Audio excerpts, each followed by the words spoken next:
Jemput makan. Saya belanja awak hari ni. Banyaknya lauk awak order. Banyak? Tak banyak. Lauk satu, sayur satu dengan nasi je. Awak kan apa kata dah 2 hari tak makan, lapar lah kan. Jemput. Hai. Apa tu? Nasi. Jemput awak ambillah nasi. Banyak tu je ke awak nak makan?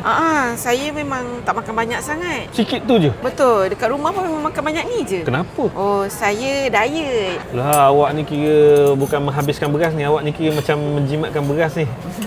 Eloklah tu kalau awak jadi isteri saya, jimatlah beras saya. Mana ni semua saya makan lah. Betul awak makan. Jemput.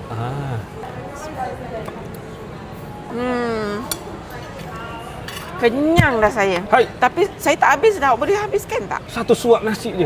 Betul. Dah kenyang dah. Kenyang dah saya. Hai, awak ni kalau kahwin dengan awak ni, saya silap boleh simpan juta-juta ni.